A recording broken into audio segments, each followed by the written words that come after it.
Well, we have big news on the podcast today. Jaden is no longer using Claude exclusively. He's moved back to using Codex and OpenAI, which is big news because Claude has been the reigning king or queen, you could say, for forever with for at least the past 6 to 9 months, I should say, in the development space. So Jaden has now switched to OpenAI. So we're going to talk a little bit about today Claude versus OpenAI, Anthropic versus OpenAI, maybe why you would want to use one over the other, what are advantages and disadvantages of each.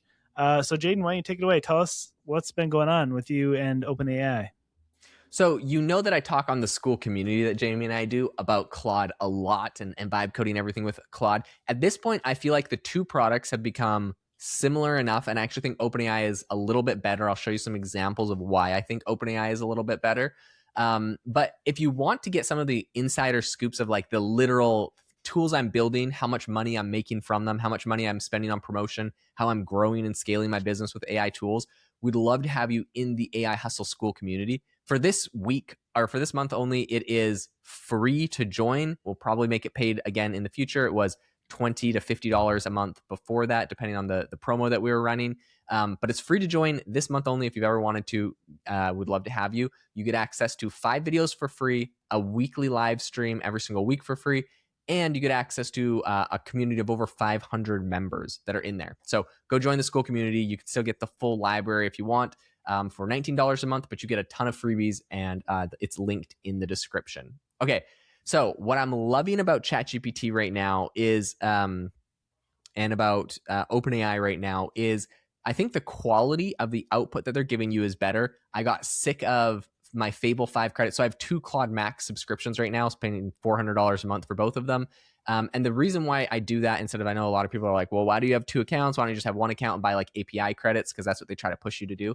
Guys, the API credits are like, they give you like a 1/10 of the usage that the max plans like cost per credit would give you. So if I'm spending $200 a month on the max plan to get that many tokens, which I use them all up, it would cost me like $2,000. So I just stick with, and by the way, $2,000 I think is being generous. I think it's probably like $11,000, but everyone thinks I'm crazy when I say that.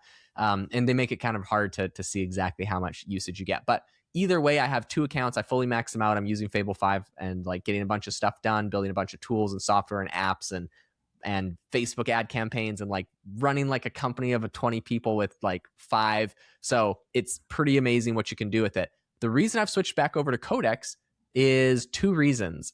The first being that I got, well, first of all, I have 2 Claude accounts and both of them are like maxed out of my tokens. So since they're maxed out of my tokens, I have no other option but to go to OpenAI. And I don't know if Claude could have done anything better about this. They did something that rubbed me and a lot of people the wrong way. And essentially they had, for the last 3 weeks, they keep saying the deadline for Fable 5 to get removed from Claude is the 1st of July, and then the 7th of July, and then the 14th of July, and then the 19th of July. So like every week they would tweet out and say like, look, we extended it for 1 more week.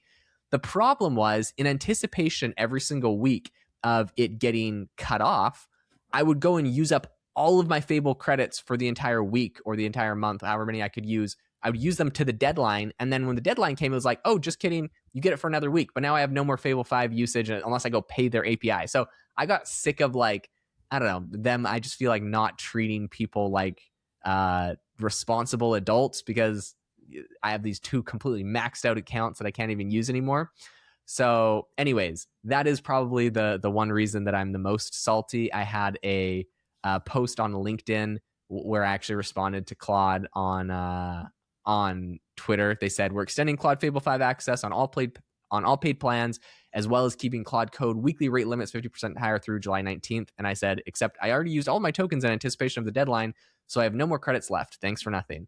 Anyways, a little bit salty, but it is true. And I think a ton of people were saying something very similar. So that is the first reason why I'm moving to OpenAI. I mean, that's valid. And I am definitely not as much of a power user as you. I'm on the $100 a month plan. But I found myself maxing it out over really simple tasks. I was like, I don't think this should be using this many credits. Granted, I was using Fable, but One of the things I had to do was I had an email list, like a CSV with a bunch of data in it, and then I wanted to remove some of I want to clean it up essentially and get rid Yeah. of businesses that weren't really who I was trying to reach, and kind of segment it a little bit. And that like I would reach my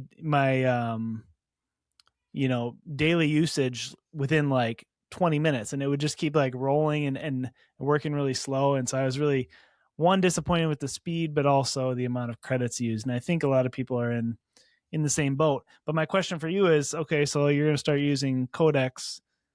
Can you work on the same projects, or is it? So Yeah. that is the amazing thing. Okay, now let me tell you all the things that I love about Codex. I tried Codex out like a few months ago, wasn't there. I tried OpenAI agents out 2 years ago or a year ago, whenever it first came out, was so bad, wasn't there. They came out with their new model, which is 5.6 Soul, and that is equivalent to Fable 5. There's so many things I love about it. Number one, it doesn't nanny you or babysit you. If I ask it like a health related question, Fable 5's like, sorry, for biological warfare reasons, we can't answer like if your hyperthyroid question, whatever. I don't have any hyperthyroid problems, but like theoretically, right? Like we can't answer that. I actually recently got life insurance, and for my life insurance, they came and did like a blood draw and like a urine sample and put it off for like a health screen, and they sent me back the whole report, and I was like, this is awesome. Okay, you can't ask Fable 5 those kind of questions, but I plugged it into ChatGPT and it gave me like a whole breakdown of like all the different things, the things I should be concerned about, look out for. If there was like an issue, it told me like things to like work on that issue. Really amazing. Fable 5 does not. So number one is like the health stuff. Number two, more importantly for me, was security stuff. I'm like, hey, can you do a security audit? Because like I'm vibe coding stuff. Security flaws come in all the time. I've had issues with this in the past with different projects. I don't know what I'm doing. And it's like, well, we're sorry. Like for security reasons, for national security reasons, in case you just happen to be North Korea trying to hack the US government, you can't do that. So it lowers you to like a dumber model, which isn't that bad, Opus 4.8. But it just bothers me that it like tells me it can't do stuff. It switches to older models, and it doesn't let me like do what I want to do with the best model. OpenAI has none of those problems. You turn it to 5.6 Soul extra high, and it will do anything you ask it to do, which is amazing. But beyond that, also what's really cool about it is it takes about half as many tokens to get the same amount of work done on OpenAI versus Fable 5. And they also help you optimize. So I've opened up my Codex thing. Oh, by the way, so OpenAI did this really cool thing where they used to have like they used to have Codex. That was their Claude Code competitor. They had an app for that, and I had it. Then they had an app for ChatGPT, which was just chatting with ChatGPT. And then they had an app called the Atlas browser, which was like a browser. Anyways, they smashed all of them together, deleted the other two. There's just the ChatGPT app, but it has what's called ChatGPT Work. It's OpenAI's co-work competitor inside of there now. And they also put the Atlas browser in there. So it can like browse for things. It can pull up a browser. It can show you what's going on. And it could do everything for you in one app. So that's number one. It's amazing. They consolidated that. I mean, they're just copied Claude. They made everything like a really nice copy of Claude plus better. They have folders for your projects on the side where Claude is just like a giant like thread that you have to go find old stuff, but it's like folders by my projects. So the cool thing with Codex though is I'm like, I want to work on a project. I literally go to my Claude, because like Claude makes a folder on your computer and then it has your projects inside of there. I just go click on the folder inside of my Claude folder, and it like if there's a code base in there for a project, it just starts editing that code base directly.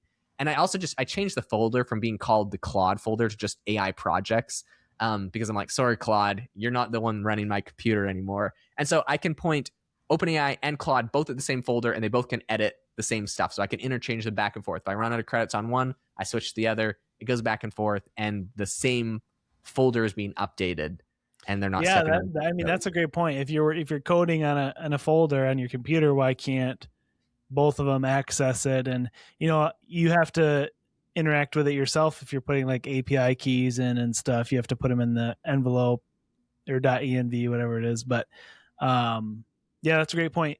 What about if you have? I guess you would just connect it to your GitHub as well. Then it would have access to all that stuff too. Exactly like Claude, it just has connections to Vercel, GitHub, Supabase. You get MCP for anything and plug it all in. Like I put my AI box MCP in there, so like I literally get everything that I had on Claude is on here. Plus, there's nicer folders, and plus, it doesn't boss you around. And plus, it uses half as many tokens. And plus, it has this cool new feature that just popped up right now that says introducing fast mode. Based on your work in the last 7 tasks, fast could have saved you 1 hour and 13 minutes, increases your plan usage. And so you could just click enable, and now it's going to go into fast mode. Now, you can switch it off of fast mode, I think. Smarter, faster. You have a little toggle that you can do. But anyways, it's trying to optimize what I'm working on. It knows what I'm working on. Anyways, I just freaking love it. And the last thing I want to say is it has this really cool visual component. So I've had to do a whole bunch of audits lately of a bug that I had on a software. And if you're watching this, I was like, hey, I have this problem. I explained my problem I was having with my code base. And it's like, we did an audit and this is what's like causing your problem. And it drew a full like diagram of how my code base all links together, where the bug is and what was causing the issues. I've never seen a visual of what my code base looks like because I'm just a dumb non-developer. I just yell at the void with Claude and tell it to do stuff. I don't know where my code base is. I don't know what line of code has the issue. I don't know why. I just like, hey, it's broken. I can actually see where the problem is now and address it directly. And if I wanted to learn more about getting into the code, it has this really cool thing as you scroll down where it's like critical findings, see line 837. And if I click that, it literally can open up my file, which isn't connected right now, but it can literally open up my file and show me exactly where in my code base the bug is. So wow, that's crazy. Really, really cool. That's amazing. Also, guys, just news, this is not sponsored by This is highly OpenAI. sponsored. Sam Altman himself has paid me $1 million to relentlessly shill his new app. But if you were trying to sell me on it on the Switch, I might be convinced because that's all very compelling. I have been the biggest Claude stan for like 6 months now, but officially they got to pass the torch on. And here's the thing with these models, it's like, or these companies, OpenAI really cooked because they saw that Anthropic was eating their lunch for a long time, like 6 months, and they kept making out updates and coming out with stuff and putting stuff together, and like it just finally reached a tipping point where they had to build so many better features, consolidate all of their applications, and come up with a brand new model that beat it. And when all of those things were right, then I'm like, okay, the software is better, the tools are better, the model is better, the speed is better, the efficiency is better. Okay, I'll go over here. And inevitably, Anthropic is going to do the same thing in like, I don't know, maybe 6 months. I don't know how long it will take Anthropic to catch up because I would say OpenAI is like 30% ahead of them. Like my experience here is 30% better, which is, for me, that's pretty good, right? That's really good, yeah. What will it take for Anthropic to catch up on the 30% and then surpass by 30% for me to have to switch over again, right? Because like I'm not going to go for 5 or 10% better. Like it needs to be a significantly better product. We'll have to see what they do, but it might be 6 months before I'm back on Anthropic. I like having the competition and feeling like I can go back and forth and everything's interchangeable and they're like fiercely competing. But yeah, right now it feels like OpenAI has taken the cake. Nice. Cool. Hey, thanks for sharing. And if you guys want to hear more from Jaden and some of the projects he's working on, and also some of the ones I'm working on, join our school community and you can get access to those, find out how we're actually using these tools to make money online and grow our businesses. Thanks for listening, and we'll see you next time.